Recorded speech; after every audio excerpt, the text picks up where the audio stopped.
राजस्थान की भजनलाल सरकार के शिक्षा मंत्री अक्सर अपने किसी न किसी बयान या फिर फैसले की वजह से सुर्खियों में रहते हैं। इस बार बात सिर्फ शिक्षा मंत्री की नहीं है, बल्कि शिक्षा विभाग के पाठ्यक्रम की समीक्षा का फैसला लेते हुए एक समिति का गठन किया गया है, जो कि 30 दिनों में अपनी रिपोर्ट देगी।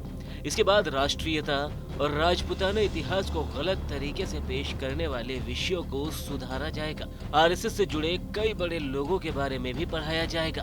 कांग्रेस ने इसे शिक्षा का भगवाकरण करार दिया है, वहीं भाजपा के पास अपने तर्क हैं। राज्य में वर्तमान में संचालित संपूर्ण स्कूली पाठ्यक्रम की समीक्षा के लिए राज्य स्तर पर पाठ्यक्रम की समीक्षा समिति का गठन किया गया है। शिक्षा एवं पंचायती राज मंत्री मदन दिलावर ने बीते दिनों सार्वजनिक रूप से घोषणा की थी कि पाठ्यक्रम में पढ़ाए जा रहे कुछ अवांछनीय प्रसंगों और विषयों को हटाया जाएगा और पूरे स्कूल शिक्षा के पाठ्यक्रम की समीक्षा कर उसे समय अनुकूल और राष्ट्रीय भावना से परिपूर्ण बनाया जाएगा। अब बीजेपी प्रदेश अध्यक्ष मदन राठौड़ ने कहा है कि कांग्रेस को भगवा से दिक्कत क्या है, इतिहास से कुछ सीखने को मिलेगा, इसमें क्या दिक्कत है। हमारे राजघरानों का इतिहास गौरवपूर्ण है, इस पर हमें गर्व है और इन्हें सही करना है और सच्चाई बताने में क्या गलत है।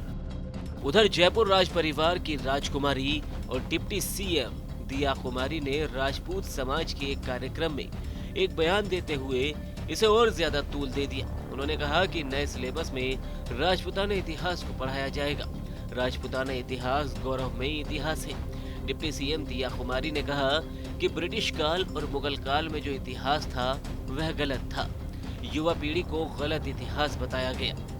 वहीं कांग्रेस के पूर्व मंत्री रहे प्रताप सिंह खाचरियावास ने बीजेपी पर निशाना साधते हुए कहा कि अब तक इतिहास में किसी राजा, महाराजा या अन्य व्यक्ति को कोई परेशानी नहीं थी, लेकिन अब भाजपा अपनी सत्ता को बरकरार रखने के लिए सांप्रदायिकता का इतिहास लिखना चाहती है। इस देश में 76 वर्ष आजादी को हुए, बाहर से जितने भी आक्रमण हुए, जब भी हुए सदियों तक, तो सब जगह राजपूतों ने मुकाबला किया। राजपूतों की हिस्ट्री का अपना एक सम्मान है। लोग इस देश में, राजस्थान में और पूरे देश में यहाँ का इतिहास, यहाँ के क्षत्रियों की हिस्ट्री देखने के लिए लोग आते हैं। यहाँ के किले, यहाँ का इतिहास कैसे जोहर हुए, सब देखने आते हैं। लेकिन बीजेपी अपने हिसाब से हिस्ट्री लिखना चाहती है और अब वो कह रही है हिस्ट्री गलत है। बीजेपी के लोगों सुन लो, कांग्रेस ने अपने हिसाब से हिस्ट्री नहीं लिखी। हमने तो हिस्ट्री को सम्मान दिया, देश को सम्मान दिया, देश की आज़ादी की लड़ाई लड़ी। आप तो कहीं नहीं थे जब देश आज़ाद हो रहा था। तब देश के जितने भी जागीरदार थे उनके साथ मिलकर देश को आज़ाद कराने की भूमिका तो कांग्रेस ने निभाई। तो हमने कोई हिस्ट्री नहीं लिखी। उस हिस्ट्री से कल तक सारे राजा संतुष्ट थे, राजपूत भी संतुष्ट थे। अब अचानक बीजेपी कह रहे तो एनसीईआरटी, हमने तो हमारी सरकार में कहा था एनसीईआरटी जो पाठ्यक्रम तय करेगा वो हमें मान्य होगा। तो हम केंद्र सरकार के हाथ में है, तो कांग्रेस ने तो कोई पाठ्यक्रम लागू ही नहीं किया, तुमने लागू किया।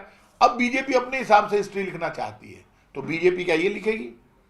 महाराणा प्रताप की सेना का सेनापति हाकिम का सूरी एक मुसलमान पठान था। जब हाकिम का सूरी मारा गया तो पीर का पठान उनका सेनापति बना। बीजेपी तो बांटेंगे, काटेंगे। और कल तो इनके केंद्रीय मंत्री गजेंद्र सिंह कहते हैं हमारा तो विचार है ये, तो इनका तो विचार ही यही है, सोच ही यही है। धीरे धीरे बोलने से कोई धार्मिक थोड़ा ना हो जाएंगे बीजेपी के लोग। तो ये हिस्ट्री बदलने वाली है क्या? आप तो जो बिल्कुल सांप्रदायिकता की जो राजनीति शो करना चाहते हैं, वो देश की हिस्ट्री बदलने वाली नहीं है। कैसे बदलोगे आप क्या लिख दोगे कि महाराणा प्रताप की सेना का सेनापति मुसलमान नहीं था? कि आप क्या ये लिख दोगे कि राणा सांगा के साथ जब बाबर से राणा सांगा लड़ रहे थे, तो जब राणा सांगा खानवा के युद्ध में पहुंचे, उससे पहले हसन का मेवाती अपने 30,000 लोगों को लेकर बाबर से युद्ध चालू कर चुका था राणा सांगा की तरफ से, और राणा सांगा की तरफ से लड़ा हसन का मेवाती। तो इस देश में जब बाहर से कोई लड़ने आया तो यहाँ के लोग भी तो लड़े। तो सदियों से यहाँ मुसलमान रह रहे हैं या हिंदू रह रहे हैं, तो झगड़ा हिंदू मुसलमान का नहीं है। अब बीजेपी का आ गया, बीजेपी अपने हिसाब से हिस्ट्री लिखना चाहती है। बीजेपी जब जब अपने हिसाब से हिस्ट्री लिखेगी तब तब उसका अंत होगा। ध्यान बताते चले कि शिक्षा विभाग के पाठ्यक्रम की समीक्षा के लिए जिस समिति का गठन किया गया है, वो समिति 30 दिन में अपनी रिपोर्ट पेश करेगी। उसके बाद सरकार की तरफ से इस पर अंतिम फैसला लिया जाएगा।